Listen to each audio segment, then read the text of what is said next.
ասեմ, որ վստահ, որ շատ ասելիք կա, շատ պատմելիք կա, բայց որ իմ խոսքում ես լինեմ ավելի հայտնի և շատ ժամանակ չխելեմ ձեզանից, մտքերս տրվի, ուստի թույլ տվեք կարդալ։ Հարգարժան Գագիկ Ծառուկյան, հարգելի Ծառուկյան ընտանիք, հարգելի ներկաներ, մեկնայք և պարոնայք։ Այսօր մեզ միավորել է մի նախաձեռնության մեկնարկ, որը մուտք է բացում մեր ժողովրդի հոգևոր և մշակութային նորեջի, որը շարունակությունն է այն աշխատանքների նախաձեռնության, որի հիմքը դրվել է 3 տարի առաջ։ Հայաստանի հողում Հիսուսի արձանի կառուցման պաշտոնական կայքի շնորհանդեսը և տեղեկատվական գրասենյակի գործունեության մեկնարկը ոչ միայն մեծ իրադարձություն է մեր օրերի համար, այլև հավատի, սիրո և համազգային համերաշխության վկայություն է։ Եվ այսօրվա հանգրվանին հասնելու համար պետք եղավ 3 տարի քրտնաջան և հետևողական աշխատանք, օր ու գիշեր նվիրում, միասնության և անցասան կամքի դրսևորում։ Պետք էր հաղթահարել բարդ խնդիրներ և քայլ առ քայլ կառուցել այսօրվա օրը պարոն Ծառուկյանի, իր ընտանիքի անդամների և այն բարեկամների հետ, ովքեր առաջին իսկ պահից լծվեցին այս գաղափարի իրականացման գործընթացին։ Իսկ ինչպես այն սկսվեց։ 2022 թվականի հունվարի 14-ին Գագիկ Ծառուկյանն արձանագրեց այս բացառիկ նախագծի մասին, որում որոշումը հստակ էր։ Հայաստանի բարձրադիր վայրերից մեկում պետք է վերահարվի Հիսուս Քրիստոսի մոնումենտալ արձանը։ Խնդիր դրվեց ստեղծել աշխատանքային խումբ, որի կազմը համալրեցին տարբեր ոլորտներից հրավիրված մասնագետներ՝ Սատենիկ Վարդանյանը, Լուսինե Ղարախանյանը, Համլետ Գևորգյանը, Գաբրիել Ջգերջյանը, Սարգիս Սարդարյանը և Լուիզա Սարգսյանը, և ինչպես արդեն հայտարարվեց, ես պատիվ ունեցա ղեկավարելու այս հանձնախումբը, որի համար կրկին հայտնեմ շնորհակալություն վստահության համար պարոն Ծառուկյանին։ Եվ պարոն Ծառուկյանի կողմից անմիջապես դրվեց առաջին և հիմնական խնդիրը, որ միայն քանդակը պետք է լինի 33 մետր բարձրության, իսկ ընդհանուր համալիրը պատվանդանով կարող է հասնել 101 մետրի։ Գագիկ Ծառուկյանի նպատակն էր նաև, որ արձանը լինի աշխարհում ամենահզորն ու անկրկնելին։ Նախագծերը ներկայացնելու համար ժամանակ տրվեց ավելի քան 1 ամիս։ Հանձնարարված էր մուտքագրել բոլոր հայտերն ու լսել նախագծով հետաքրքրված յուրաքանչյուր քաղաքացու։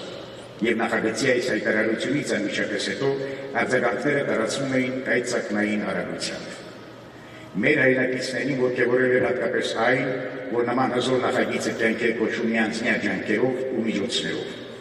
Նախագծերի աշխարհագրությունը Հայաստանից ու Արցախից ձգվում էր մինչև Ռուսաստան, Միացյալ Նահանգներ, Գերմանիա, Ֆրանսիա, Սիրիա և Լիբանան։ Արձագանքում էին հեղինակավոր ճարտարապետներ, քանդակագործներ ու նախագծողներ։ Արձագանքում էին հեղինակավոր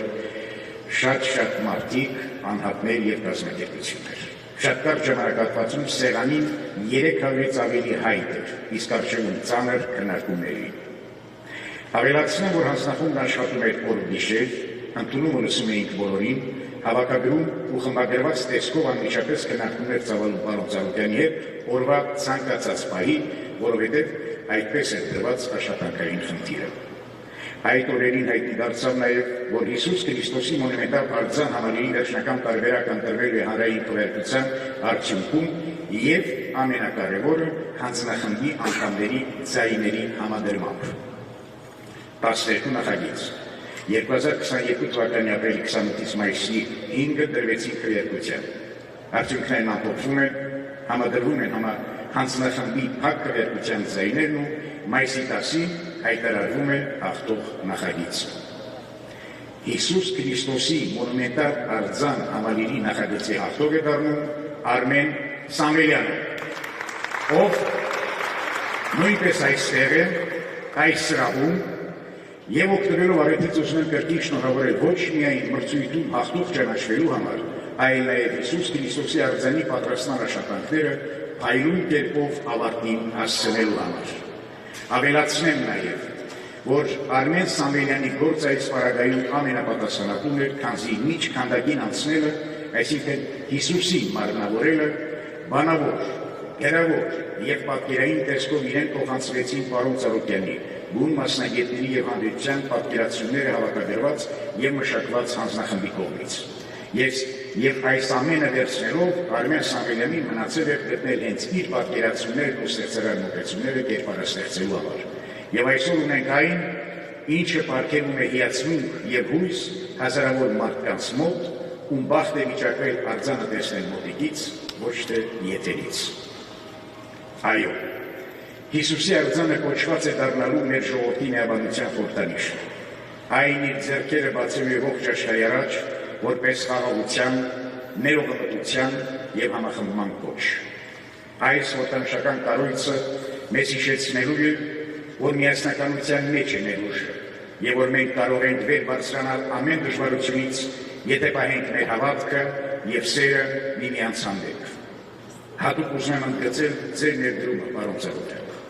ինչպես նաև ձեր ընտանիքի և Ծառուկյան հիմնադրամի դերակատարությունը այս սուրբ գործի իրականացման գործում։ Քանզի ձեր առաքելությունը ոչ միայն նյութական աջակցությունն է, այլև հոգևոր առաջնորդությունը մեր ժողովրդին համախմբելու և հավատով լցնելու ճանապարհին։ Հիսուսի արձանի խորհուրդը մեզ հիշեցնում է, որ Հայաստան աշխարհի վերածնունդը սկսում է մարդու սրտից։ Սա միասնության կանչ է, միաբանության ուղերձ և հավերժ հույսի խորհրդանիշ։ Թող այս արձանը դառնա լույսի աշտարակ, տեսանելի ոչ միայն մեզ, այլև աշխարհին, որ Հայաստանը կանգնած է հավատքի, խաղաղության և համազգային միասնության ճանապարհին։